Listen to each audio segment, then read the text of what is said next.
Hello. It's been really interesting this week. I've had several conversations with clients about meetings, and in particular, how to avoid meeting overload. They were finding that they were looking in their calendar and that the whole week was just meetings, meeting after meeting after meeting. And so, actually, there was no time to do their work. So, the first thing we did was actually go through these meetings and see, were they all of equal value? Were they all necessary? And were there some that they could push back on? I know some people may not be in the position to push back on some meetings, but you could write back to the organizer and just clarify the agenda. It might actually make them consider if they actually need the meeting themselves. There is a little bit of blurriness between people having a meeting to get clear on things, which they might need as a verbal processor or whatnot, compared to actually a meeting that's going to progress a project. And so one is taking away from people's time, and the other is actually value adding to a project and to the commitment of the whole group. So with these clients, we were looking at how to clarify the agenda, determining if they were needed at the meeting, if they could go to parts of the meeting.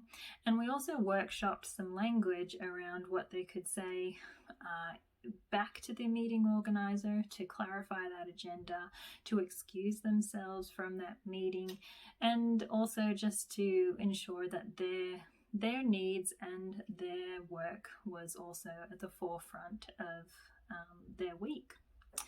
Another point that came up was that although a client of mine had scheduled in lunch across the calendar, which I definitely recommend everyone should do, you deserve breaks and your work will be better for it. So take that lunch break and get away from your desk, get some fresh air, and give yourself a moment to pause.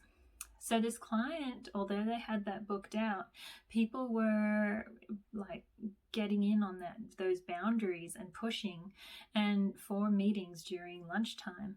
And that's really not okay. Like if someone says they're not free, then they're not free. Emergencies aside, of course, but it should be that time is sacred. It's a time for everyone to recharge and a time for you to recharge, take a pause, and get back into the afternoon in a positive way. So with that client, I fully gave her permission to push back and to protect her lunch times.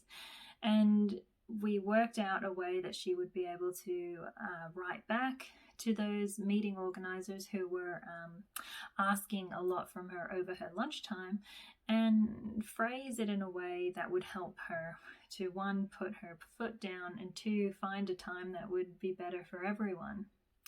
So if you're finding that meeting times are eating up your whole week, or that people are getting a bit pushy around lunch times or late evening requests, there are some things that you can do to make sure that what you're going to is valuable to you and your work, and to ensure that you do have the time to do everything that you need to do.